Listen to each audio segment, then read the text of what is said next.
जय हिंद. नमस्कार मित्रांनो, मी अनुराग पाटील.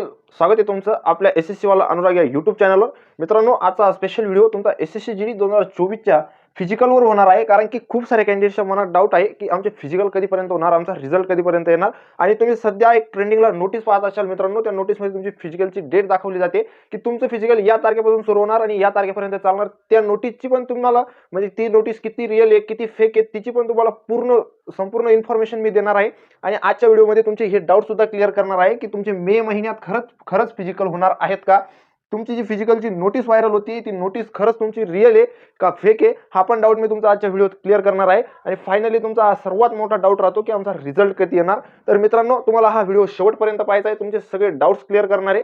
माझ्या एक्सपिरियन्सनुसार एसएससीचे हे सगळ्या गोष्टी आणि प्रिव्हियस भरतीचा डाटा सांगून तुमच्या या भरती कधीपर्यंत शक्य होऊ शकता आणि कधीपर्यंत हे संभाव्य आहे हे सगळी इन्फॉर्मेशन मी तुम्हाला देणार आहे. तर व्हिडिओ तुम्हाला लास्टपर्यंत पाहायचा आहे. आणि जर चॅनलवर नवीन असाल तर चॅनलला सबस्क्राईब नक्की करून घ्यायचं आहे. तर मित्रांनो, बघूया खरंच तुमचे मे महिन्यात फिजिकल होतील का. मित्रांनो, सर्वात पहिले तुम्हाला प्रिव्हियस भरतीचा जर डाटा मी सांगू तर मागच्या भरतीमध्ये जर तुम्ही पाहिलं तर 14 फेब्रुवारी 2023ला तुमची एक्झाम कंप्लीट झाल्या होत्या आणि 15/4/2023 पासून तुमचे फिजिकल सुद्धा चालू झाले होते. म्हणजे लगभग तुमचे एक्झाम झाल्यानंतर फिजिकल 2 महिन्यात तुमचे फिजिकल झाले. यामध्ये तुम्हाला कुठलाही संकोच नको. मागच्या भरतीला जी तुमची 50,000 पदांवर एसएससी जीडी 2022-23 ची भरती झाली, त्या भरतीला तुमची 14 फेब्रुवारीला एक्झाम झाल्या आणि 15 एप्रिल पासून लगेचच फिजिकल स्टार्ट झाले. आपण जर आपल्या या 2024 वाल्या भरती जर कधी तुम्ही डेटा पाहिला तर तुमची एक्झाम तर खरं तर 7 मार्चलाच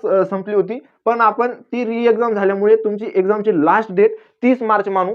30 मार्चला तुमची एक्झाम म्हणजे फिनिश झालेली आहे. आणि जर तुम्ही फिजिकल जर 2 महिन्यानंतर जर पाहिलं तर ते तुमचं जातं मे मध्ये आणि मेच्या एंडिंगला तुमचे खरंच फिजिकल स्टार्ट होते. 100 आणि 101% सांगतो, कारण की माझा एसएससीचा एक्सपिरियन्स आहे मित्रांनो. आणि मी 2 वेळेस जीडीची भरती पण पाहिली, लास्टपर्यंत सगळ्या प्रोसेस पाहिलेल्या आहे.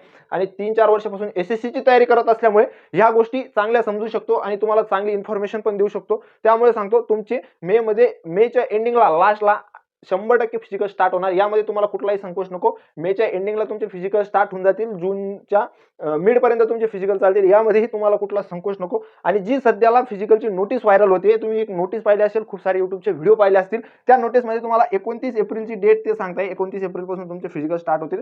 तर मित्रांनो, ही नोटीस खूप तुमची आन्सर की यायच्या पहिल्यापासूनच व्हायरल व्हायला स्टार्ट झाली. या नोटीसवर तुम्हाला कुठल्याही प्रकारचा भरोसा ठेवायचा नाही आणि ती 100% फेक नोटीस आहे. यामध्ये तुम्हाला कुठलाही डाऊट नको, कारण की खूप सारे विद्यार्थ्यांना वाटतं की 29 एप्रिल पासून फिजिकल आहे, मग कसं होणार, आम्ही तर प्रॅक्टिस पण चालू नाही केली. आणि मी 100% तुम्हाला एक गोष्ट सांगून देतो मित्रांनो, जरी मेच्या एंडिंगला आणि जूनच्या स्टार्टिंगला तुमचे फिजिकल होत असतील, पण तुम्ही लाईटली घेऊ नका. कारण की मे मध्ये खूप सारी, तुम्हाला तर माहिती आहे किती उन्हाळा कडक असतो, गरमी खूप असते. त्यामुळे तुम्ही तुमची फिजिकलची तयारी आतापासून चालू ठेवा. लाईटली रनिंग करत राहा. भले एका वेळेस तुम्ही रनिंग करा, पण एक टाइम तुम्ही 100% तुमची रनिंग करत राहा. यामध्ये तुम्हाला जेव्हा तुमची फिजिकलची डेट येईल तुमच्यावर प्रेशर येणार नाही, तुम्हाला बोदरेशन होणार नाही कुठल्याही गोष्टीचं. मी रनिंग केली असती आणि माझं असं झालं असतं तसं झालं असतं.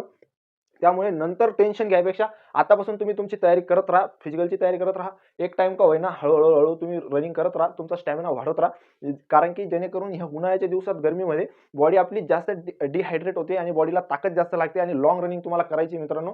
जर तुमची बॉडी डिहायड्रेट झाली आणि जर तुम्हाला कधी लॉंग रनिंगची सवय नसली तर तुम्ही फेल सुद्धा होऊ शकता. आणि जर तुमचे चांगले मार्क्स येत असतील आणि जर तुम्ही फिजिकल डिस्क्वालिफाय होत असाल तर तुमचा एवढा अभ्यास करून काहीच उपयोग होणार नाही. त्यामुळे तुम्ही फिजिकल आतापासून करत राहा मित्रांनो. हे झालं तुमचं फिजिकलचं. आणि सर्वात महत्त्वाचा मुलांचा डाऊट राहतो की आमचा रिझल्ट कधी येणार. तर मित्रांनो, मी जर तुम्हाला सांगून दिलं की मेच्या एंडिंगला तुमचे 100% फिजिकल स्टार्ट होतील किंवा जूनच्या फर्स्ट वीकमध्ये तुमचे फिजिकल स्टार्ट होतील, तर मी 100% ही गोष्ट सुद्धा सांगू शकतो की मेच्या 10 ते 15 तारखेच्या आत तुमचा रिझल्ट सुद्धा येईल. यामध्ये तुम्हाला कुठलाही संकोच नको. जर तुम्हाला फिजिकलची डेट समजते तर तुम्हाला रिझल्ट बद्दल टेन्शन घ्यायचं काही कारण नाही मित्रांनो. जसाही तुमचा रिझल्ट येईल 20 ते 25 दिवसात तुमचे लगेच फिजिकल राहतील, लगेच तुमचे फिजिकलसाठी ई ॲडमिट कार्ड येतील. त्यामुळे तुम्हाला रिझल्टच्या भरोशावर राहायचं नाही. मी तुम्हाला मेल कॅन्डिडेटसाठी फिजिकलसाठी जर एवढे मार्क्स असतील तर मी सेफ स्कोर कट ऑफ सुद्धा तुम्हाला सांगितलंय. जर व्हिडिओ बघितला नसेल तर डिस्क्रिप्शनमध्ये त्या व्हिडिओची सुद्धा लिंक देतोय. तो व्हिडिओ तुम्ही नक्की बघा. मेल कॅन्डिडेटसाठी, फिमेल कॅन्डिडेटसाठी पण मी नेक्स्ट ॲनालिसिस करून व्हिडिओ आणणार आहे. त्यामध्ये सुद्धा तुम्हाला काही संकोच नको मित्रांनो. होप करतो हा व्हिडिओ तुम्हाला समजला असेल. भेटूया नेक्स्ट व्हिडिओमध्ये. तोपर्यंत जय हिंद, जय महाराष्ट्र.